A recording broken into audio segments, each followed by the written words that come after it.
Sales क्यों नहीं हम कर पा रहे even if we have a great product? सबसे सबसे सबसे इंपॉर्टेंट चीज जो हमारी मिसिंग है, दैट इज मार्केट रिसर्च। अभी मैंने 2-4 लोगों से बात करी, तो 3-4 लोगों से बात करने के बाद, 2-3 लोगों से बात करने के बाद मेरे को ऐसा लगता है कि सिमिलर सिचुएशन मैंने हजारों बारी लोगों को फेस करते हुए देखा है। ओके, क्या देखा है कि मार्केट रिसर्च जो है वो मिसिंग मिसिंग है। का क्या मतलब है कि मालूम नहीं है लोगों को कि जैसे गूगल एड्स कीवर्ड प्लानर जैसा टूल कैसे हमारे को हेल्प कर सकता है कि मेरे टाइप के प्रोडक्ट या मेरे टाइप की सर्विसेज की क्या रिक्वायरमेंट है भी सही कि नहीं। अगर आपने ऑनलाइन बिजनेस खोला है या ऑफलाइन बिजनेस खोला है, इससे फर्क नहीं पड़ता। अगर आप सिर्फ ये देख सको कि आपके टाइप के प्रोडक्ट या आपके टाइप की सर्विस की किसी को जरूरत है भी सही कि नहीं। अगर जरूरत है तो या वो ऑनलाइन खरीदेगा या वो ऑफलाइन खरीदेगा। अगर जरूरत है तो आपको देखना है कि ऑनलाइन का कंपैरिजन जो होगा वो हमेशा कम होगा as compare to offline. Offline के अंदर ज्यादा बायर्स होंगे as compare to online for most businesses. ऐसा नहीं है कि हमेशा ऐसा होगा, मगर ऑनलाइन के अंदर अगर आप डिमांड देखते हो, अगर डिमांड है उसके अंदर, that is a great great great fantastic indicator कि आपके टाइप के प्रोडक्ट्स की सर्विसेज की डिमांड है। अब स्टेप नंबर 1 जैसे ही कंप्लीट होता है कि हाँ मेरे टाइप के प्रोडक्ट्स या मेरे टाइप की सर्विसेज की डिमांड तो है, नेक्स्ट जो प्रॉब्लम आती है वो होती है कि इन कस्टमर्स को ढूंढने कैसे, ये कस्टमर्स कहाँ पर हैं।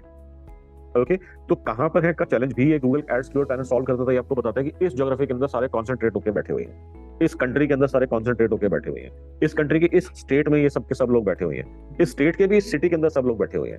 ओके, या फिर मेजॉरिटी ऑफ लोग कहाँ कहाँ पर कॉन्सेंट्रेटेड है, ये सारा का सारा टूल आपको दिखाता है और बहुत डिटेल में दिखाता है। जिन लोगों ने मेरी वर्कशॉप करी है they understand what I am talking about. Okay, next is कि जब आपको ये पता लग गया कि ये लोग यहाँ पर हैं, थर्ड प्रॉब्लम आता है कोई मार्केटिंग स्ट्रेटेजी है ही नहीं। मार्केटिंग स्ट्रेटेजी का क्या मतलब होता है? मार्केटिंग स्ट्रेटेजी का मतलब होता है कि मार्केटिंग के अंदर आप ऐसा क्या करें ताकि आप या तो पोटेंशियल बायर की दरवाजे के ऊपर पहुंच जाए, या उसके सामने टेबल के सामने सीट के ऊपर आपको सीट मिल जाए, कॉन्वर्सेशन या मीटिंग मिल जाए, या इसका उल्टा कि वो आपके दरवाजे के ऊपर आ जाए या वो आपके टेबल के साथ वाली चेयर के ऊपर, मतलब आपके सामने वाली चेयर के ऊपर आ जाए मीटिंग करने। मार्केटिंग का बस इतना ही काम होता है। ओके, अब प्रॉब्लम क्या है कि बिजनेस ओनर को मालूम नहीं है कि कस्टमर को चला करके अपने पास कैसे लेकर के आऊं, या मैं खुद चल के कस्टमर के पास कैसे पहुंचूं। अब इसके बड़े सारे रीजन होते हैं। क्या क्या रीजन होते हैं, मैं आपको कुछ ब्रॉड रीजंस बताता हूं। 1 कि उनको ये मालूम ही नहीं है इस कस्टमर तक पहुंचा कैसे जाइए। सो अब अगर आपको ये भी पता लग गया कि ये कस्टमर कहां पर है, अब उनसे कनेक्ट कैसे करें।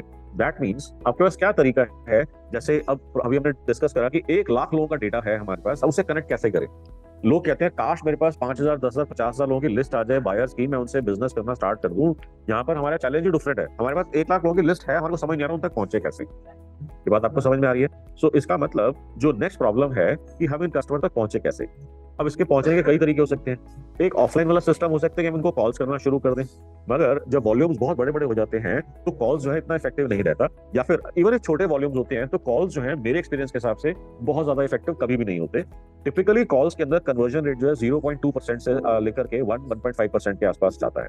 ओके, और 0.2% जो है मैं आपके एवरेजेस बता रहा हूँ, जो अच्छे वाले एवरेजेस हैं लोअर साइड के ऊपर। कॉल्स के अंदर मैंने ऐसा भी देखा कि आपने 1,000 2,000 कॉल्स करी, एक कन्वर्जन आया।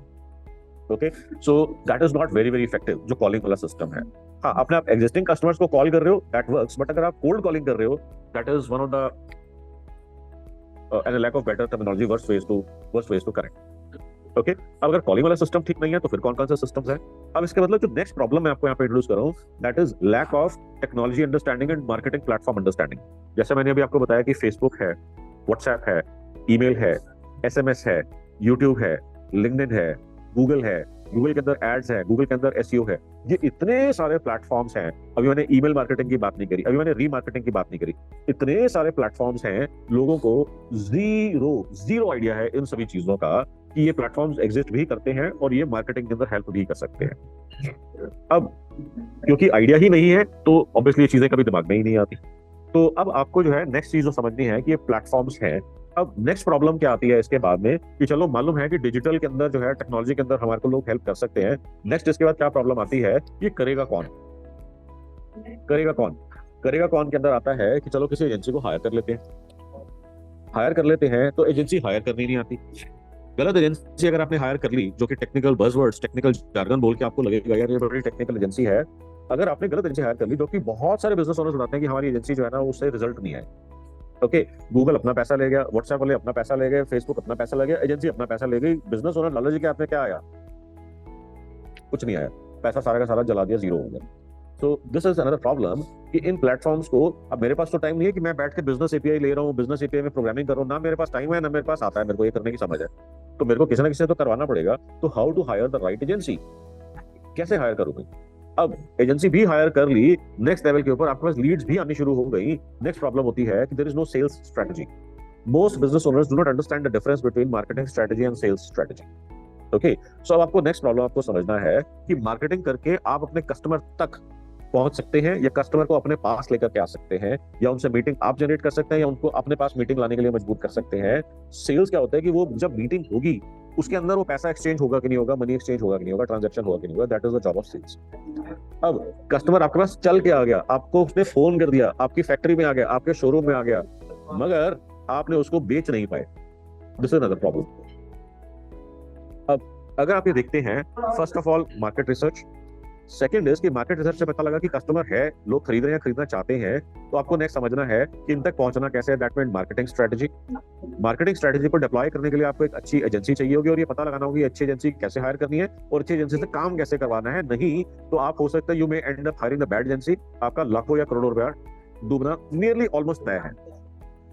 अब उसके बाद आता है कि आपके पास लीड्स आने शुरू हो गई, आपके पास वॉक-इन्स आने शुरू हो गए, अब उनको कन्वर्ट कैसे करना है धंधे के अंदर, that is called sales strategy. अब जैसे मेरी अभी शोरूम वाले से बात हो रही थी, दो लोगों से मेरी बात हुई थी, एक राजेश जी हैं जिनका मैट्रेस का बिजनेस था, और एक दूसरे थे जिनका अपना अपैरल्स का, गारमेंट्स का, शूज वगैरह का बिजनेस था। अब उसके अंदर क्या आप लोगों ने कभी ऐसा एक्सपीरियंस करा है, मैं सभी लोगों से पूछ रहा हूँ कि हम किसी स्टोर के अंदर जाते हैं तो सेल्स वाले लोग आपसे क्या कॉन्वर्सेशन करते हैं?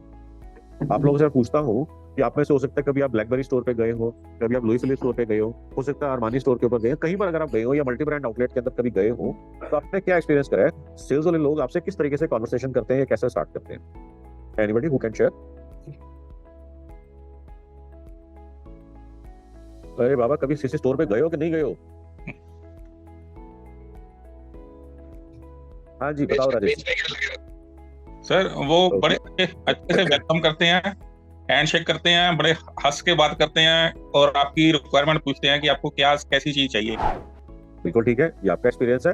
अगर आपको जिन स्टोर पे आप जाते हैं यहाँ पर हमेशा आपको ऐसा एक्सपीरियंस होता है तो बहुत अच्छी बात है, या फिर आप बहुत सारे पैसे खर्च करते हैं उनको, तो उनको बहुत मजा आता है जब भी आप जाते हैं।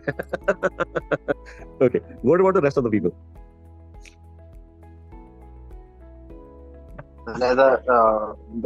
मतलब बिजनेस पॉइंट ऑफ व्यू से जो हम लोग पेमेंट तो पूरा देते हैं स्टाफ को ग्रीटिंग ये सब करने का, बट हम लोग का कंप्लेन ये रहता है कि हम लोग करते नहीं है, हम लोग मतलब they try and avoid contact with customers. बिल्कुल ठीक है, क्या रीजन है इसका? कमिटमेंट का इशू है, और बाकी ट्रेनिंग भी। वेल ओके, मैं इसमें ज्यादातर मैं मानता हूँ इसके अंदर it is a training issue majority of the times.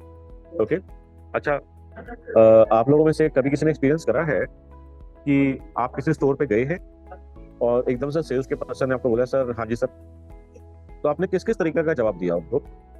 क्या क्या आपके पॉसिबल जवाब है, या आपने बोले हो या आपने सुने हो?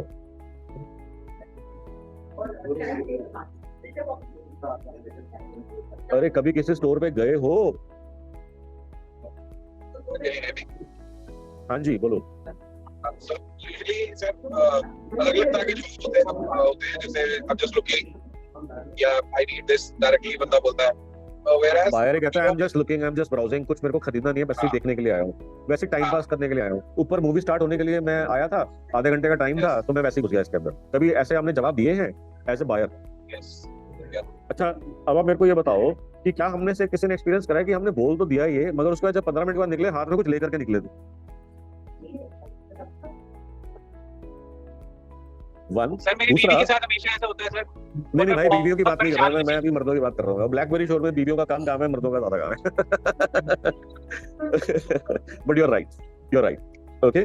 अब सबसे इंपॉर्टेंट है कि अगर आप लेडीज आइटम्स के अंदर डील करते हो तो उनको अंदर चला करके कैसे लाना है। और दूसरा है कि अगर कोई कहता है आई एम जस्ट लुकिंग, तो क्या आपने अपने सेल्स टीम को ट्रेनर के थ्रू ये ट्रेन करा है कि अगर वो ये बोलता है तो आपको ये बोलना है, अगर वो ये बोलता है तो आपको ये बोलना है? सिर्फ happy good morning, happy birthday, good morning, happy Christmas, happy Diwali से सेल नहीं आता। अनदर इंपॉर्टेंट पॉइंट इज कि ये क्वेश्चन मेरा राजेश और आदर्श दोनों से है कि आपने खुद पर्सनली फ्लोर के ऊपर खड़े होकर के कितने दिन सेल करी है अपने ब्लैकबेरी स्टोर के अंदर या मल्टी ब्रांड आउटलेट के अंदर, वहां पर एज ये दिखाकर कि मैं सेल्स पर्सन हूं, मैं वहां पे ओनर नहीं हूं, मैं मैनेजिंग डायरेक्टर नहीं हूं, मैं सेल्स टीम का पार्ट हूं। ये दिखा करके वही सेम अटायर के अंदर वही सेम आपने नाम वाली शर्ट पहन करके कितने दिन खुद सेल करी है आपने फ्लोर के ऊपर? तो यूनिफॉर्म पहने बिना तो यूनिफॉर्म तो नहीं पहनी, मगर सेल मैंने की है, मतलब 3 महीने 4 महीने तो पक्का किया है। कितने यूनिफॉर्म साल नहीं में? पहना, मगर कितने साल में? मैं स्टार्टिंग में किया था मैंने ओके, मेरा 2019 क्वेश्चन था मेरा क्वेश्चन था हफ्ते में या महीने में? आपने कहा 2019 में करी थी। फ्लोर में रहता है सर, बट सेल्स तो नहीं करता है। सर मेरा आंसर है हाँ, कि मेरा जो रिटेल काउंटर है वहां पर जो मेरे सेलमैन है, अगर वो नहीं कर पाते हैं सेल, कस्टमर में श्योर नहीं कर पाते, तो मैं कस्टमर को झट से पकड़ लेता हूँ, उसको पूछता हूँ आपको सर कैसी क्वालिटी चाहिए, बस एक क्वेश्चन करता हूँ। उसके बाद उसको दिखा करके 4-5 प्रोडक्ट दिखा करके कोई ऑफर दे करके उसको बेच देता हूँ। बिल्कुल ठीक है। तो क्या डिफरेंस है कि आप उस कस्टमर को जो छोड़ के जा रहा था आप बेच पाए, वो नहीं बेच पाया, क्या डिफरेंस है इसका? शायद सेलमैन का कॉन्फिडेंस लेवल उतना नहीं है जितना हमारा होता है। हम कहते हैं कि अगर हमको 150 कम भी बच रहा है तो हम तब भी देंगे। हाँ, क्योंकि अथॉरिटी नहीं है उसके पास में, या फिर उसका माइंडसेट उस तरीके का नहीं। कई बार अब ये आपको बिजनेस ओनर खुद ऑफर दे देता है, बट सेल्समैन को अलाउड नहीं होता या वो नहीं दे पाता। ऑफर बिल्कुल ठीक बात है, बिल्कुल ठीक बात है।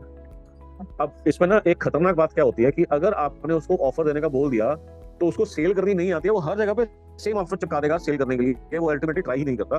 That is a big problem. इसलिए हमारे को डर लगता है कि अगर हमने 500 रुपए कम दे सकते हैं, हमारे को मालूम है, मगर उसको अथॉरिटी नहीं दी हुई, क्योंकि वो 10,000 की चीज को हमेशा 9,500 में ही बेच के आएगा। सो इसका मतलब it is a serious training issue. और ये ट्रेनिंग इशू जो है तब आप उसको बेटर सॉर्ट कर सकते हैं जब उनके बीच में खड़े होकर के। अब जैसे राजेश जी आपने कहा कि मैं ओनर हूँ, मैं बैठा रहता हूँ, जैसे वो निकलते हैं वो नहीं कर पाते तो मैं आ जाता हूँ। तो इसका मतलब वहां पर कस्टमर को भी मालूम है, सेल्स पर्सन को भी मालूम है, और आपको भी मालूम है कि आप ओनर को आपकी फाइनल करवा सकते हो या कर सकते हो। मेरा क्वेश्चन ये है कि आप जो है बिना ओनर के स्टेटस को दिखाए हुए क्या सेल कर सकते हैं? अब अगर आप बिना ओनर का स्टेटस दिखाए हुए अगर आप सेल करते हैं और करते जा रहे हैं, तो आपको वही चीज दिखानी है कि आपको जैसे अपने आप को समझना है कि मैं सेल्स पर्सन हूं, मेरे पास अथॉरिटी नहीं है। तो आपको वहां पर क्या बोलना है, कैसे बोलना है, ये आपको अपने लोगों को सिखाना है। और उसके बाद अगर आप वहां पर वो कर सकते हैं बिना अपना मैनेजिंग डायरेक्टर या बिना ओनर का वहां पे बिल्ला लगाए हुए, तो आप उस चीज को सिखा भी सकते हैं। अगर आप ओनर का बिल्ला लगा करके सेल कर लेते हैं तो सेल्स पर्सन के माइंड में हमेशा ये चीज आएगी कि हाँ जी मालिक है, अपने आप आया, उसने 1000 रुपए डिस्काउंट कर दिया, मैं 1000 रुपए डिस्काउंट करता, मेरे से लेता तो मालिक ने कुछ खाड़ा नहीं। समझ में आ रही है आपको बात? तो क्वेश्चन इज कि आप सेल्स पर्सन के हिसाब से अपनी अगर आप सेल बढ़ा लेते हो तो आप उसको डेफिनेटली सिखा सकते हो। तो अब आपने क्या करना है, अगर पॉसिबल हो तो आपको जो है ना सेल्स वालों की टीम की अगर कोई आपने कोई यूनिफॉर्म बनवाई हुई है तो वही यूनिफॉर्म पहन के हफ्ते में 1 दिन या हफ्ते में आधा दिन या महीने में 1 दिन आपको एक्चुअली इंटरेक्शन करनी है और आपको समझना है। अब जो आपको ऑलरेडी जानते होंगे, जिनको मालूम है स्टोर ओनर है, तो भी कोई प्रॉब्लम नहीं है, आपको मालूम है उनके साथ कैसे डील करना है, वो सीधा आपसे उसी तरीके से बात करेंगे। जो लोग नहीं जानते, वहां से जो आपकी लर्निंग आएगी वो आपकी ट्रेनिंग को नेक्स्ट लेवल पर पहुंचा देगी। क्या मेरी बात आपको ठीक लग रही है? क्या आपको मेरी बात समझ में आ रही है? हेलो जी सर, जी यस सर। जी बिल्कुल आ रही है। तो आपको इस चीज के ऊपर फोकस करना है, 1। दूसरा, आपको बायर साइड से भी फोकस करना है। अब राजेश जी का मैं एज्यूम करता हूँ अगर 20 स्टोर हैं तो 20 स्टोर्स पे जितने सेल्स पर्सन होंगे, क्या वो सारे राजेश जी को जानते होंगे या आदर्श था? Adarsh, I don't know whether Adarsh is still with us or not. Adarsh, are you still with us? Yes, I am there, मेरा नेटवर्क है। अच्छा। तो आदर्श, आपके जितने स्टोर्स हैं सारी सेल्स के लोग आपको पहचानते हैं कि मालिक हैं आप? जी। मेरा क्वेश्चन है कि क्या सारे के सारे लोग पहचानते हैं आपको कि आप ओनर हैं? ओके, आपकी आवाज में बहुत ज्यादा ब्रेक कर रही है, बट मेरा क्वेश्चन यहाँ पर ये होता कि अगर वो सारे जानते हैं तो फिर जो मैं नेक्स्ट स्ट्रेटजी में आपको बोलने जा रहा हूँ वो आपके लिए शायद डायरेक्टली पॉसिबल नहीं होगा। मगर अगर वो नहीं जानते कि आप ओनर हैं तो उस केस के अंदर आप एज ए बायर चले जाओ स्टोर के अंदर, okay, and try to behave and try to act like a tough customer and see how they respond, and then create a training around how to handle tough customers. Tough customer का क्या मतलब होगा? अगर मैं showroom के अंदर walk in की बात करता हूँ, आदर्श, राजेश जी, अगर आपसे मैं पूछता हूँ कि टफ कस्टमर को आप कैसे डिफाइन करेंगे, क्या बिहेवियर होगा टफ कस्टमर का? टफ कस्टमर सर आता है, पूछता है सब कुछ और कहता है कि मैं कहीं और ट्राई करूंगा, और वो जाने की कोशिश करता है। बिल्कुल ठीक है, बिल्कुल ठीक है। टफ कस्टमर ये भी हो सकता है, टफ कस्टमर कुछ और भी हो सकता है। हाँ, जो ज्यादा थोड़ा सा हो सकता है रूडली बात करे या बहुत ज्यादा नेगोशिएट करे, एक एक चीज के ऊपर मीन मैक निकाल करके बोले ये तो ठीक नहीं है जी, वो तो ठीक नहीं है जी। जैसे एक बड़ी फेमस स्टोरी है ना कि लेडीज जब भी किसी शोरूम में कुछ खरीदने जाती हैं तो जिनको सबसे खराब लगता है खरीद के वही आती हैं। मालूम है कि नहीं मालूम है ये? वो कहती है तो बिल्कुल बेकार है, खरीदना तो मेरे को है नहीं, रेट ठीक लगा दो तो सोचूंगी। ओके, तो ऐसे काफी सारी केस स्टडीज हैं। हो सकता है रियल हो सकता है कुछ लोगों ने एग्जेजरेट करी हो, बट है। ओके, तो आपको जो है ना इन चीजों के ऊपर फोकस करना है अगर हम शोरूम सेल की बात करते हैं। यही चीज अगर हम डिफरेंट प्रोडक्ट डिफरेंट सेगमेंट के अंदर आ जाते हैं तो शोरूम सेल से अगर हम ऊपर उठते हैं सर्विसेज के अंदर है। यही हम बात करते हैं कि जैसे मेरे को सावन मेरे को सामने दिख रहे हैं, उनका कोवर्किंग स्पेस का बिजनेस है, तो कोवर्किंग स्पेस के अंदर ये चीज कैसे काम करेगी। इसी तरीके से मेरे को कोमल दिख रहे हैं तो कोमल का B2B बिजनेस है। इसी तरीके से मेरे को अखिल दिख रहे हैं मेरे पास, उनका जो है बिजनेस है। इसी तरीके से हमें दिख रहे हैं, तो हर एक का अलग अलग टाइप का बिजनेस है। अब इससे फर्क नहीं पड़ता आपका क्या बिजनेस है, अल्टीमेटली ये जो 3-4 चीजें 4-5 चीजें मैंने आपको बताई हैं, ये सारी की सारी चीजें जो है ना आपको अपनी ग्रिप में लेकर के आनी ही पड़ेंगी। हमारे पास कोई ऑप्शन नहीं है। मार्केट रिसर्च कैसे करना है, गूगल का टूल सीख लेते हैं, आधा घंटा 1 घंटा 2 घंटा लगाएंगे, समझ में आ जाएगा कि मार्केट में कस्टमर है क्या नहीं है। सेकंड क्या होगा कि इस कस्टमर तक पहुंचा कैसे जाए, उसके लिए क्या क्या ऑप्शन है। उसके लिए हमारे पास फेसबुक है, गूगल है, लिंक्डइन है, एक्स है, वाई है, जेड है, ये समझ लें। फिर उसके बाद काम किसने करना है, एजेंसी कैसे हायर करनी है, और उसके बाद जब लीड्स आने लग जाएंगी, वॉक इन आने लग जाएंगे, तो उसको कन्वर्ट कैसे करना है। तो ये चारों के चारों प्रोसेसेस जो है ना, क्या क्या नहीं रायता फैला के रखा होता बिजनेस ओनर्स ने। मैं जब हजारों लोगों से बात करता हूँ मेरे को बड़ी हैरानी होती है, इतना अच्छा प्रोडक्ट, इतने अमेजिंग फीचर्स, फंक्शनैलिटीज, प्राइसिंग होने के बावजूद भी लोग नहीं बेच पा रहे। So typically these are the 4 reasons, and guess what, all of these 4 reasons can be understood and fixed. Any questions based on what we discussed today? आपको प्रॉब्लम समझ में आ गई? और चारों के चारों प्रॉब्लम्स का जो है क्लियर सेट जवाब है कि मार्केट रिसर्च कैसे होगी, प्लेटफॉर्म कौन से हैं जहां पर मेरे को इन लोगों को पकड़ना है, उन प्लेटफॉर्म्स को एक्टिवेट करने के लिए एजेंसी जो हमारे को हायर करनी है, और उसके बाद जब लीड जनरेट होना शुरू हो जाएंगे तो उनको कन्वर्ट कैसे करना है। ये 4 ब्रॉड प्रॉब्लम्स हैं जो लोग सोच ही नहीं रहे, सिर्फ और सिर्फ अभी भी फोकस है कि मेरा प्रोडक्ट अच्छा बन जाए, मेरा प्रोडक्ट की क्वालिटी बेटर हो जाए। तो फुटवेयर कंपनी के अंदर जब वो ओनर में से दोनों ब्रदर मेरे साथ बैठे थे मिल करके, 2 दिन पहले की बात है ये, मतलब एक ब्रदर जो है प्रोडक्ट क्वालिटी के गाने जो गा रहे थे वो उसके ऊपर ही नहीं उठ पा रहे थे कि मेरा प्रोडक्ट अच्छा है, और प्रॉब्लम कह रहे थे कि बायर को समझदारी नहीं है कि वो अच्छे प्रोडक्ट खरीदे। मार्केट में इतने सारे अवेलेबल प्रोडक्ट्स हैं, वो हमेशा घटिया प्रोडक्ट खरीद के चला जाता है, उसको अच्छे प्रोडक्ट की समझदारी नहीं, अच्छा नहीं खरीदता वो। और फर्क कितना है, 100 रुपए 150 रुपए, 150 रुपए पौने 200 रुपए, 25-25 50-50 रुपए के फर्क के अंदर वो नहीं बेच पा रहे थे। जिस क्वांटिटीज के अंदर, जिस वॉल्यूम्स के अंदर वो बेचना चाह रहे हैं, नहीं बेच पा रहे। तो इसके अंदर बार बार मेरे को उनसे बात करने के बाद बार बार वो मेरे को प्रोडक्ट क्वालिटी के ऊपर ले आते थे और ये बोलते थे कि ये इस रीजन की वजह से नहीं बिकता, ये इस रीजन की वजह से नहीं बिकता, ये इस रीजन की वजह से नहीं बिकता, ये इस रीजन की वजह से नहीं बिकता। प्रॉब्लम मेरे को जो दिख रही थी बार बार वो ये दिख रही थी कि इनको प्रोडक्ट जो है जिस मार्केट के अंदर बेचना है समझ में नहीं है इनको आया। ओके, सो आपका क्या विचार है, आपका क्या एक्सपीरियंस है आज जो मैंने आपके साथ साइंस शेयर करी है? What is your comment and experience on that? और if you have any questions you can ask me.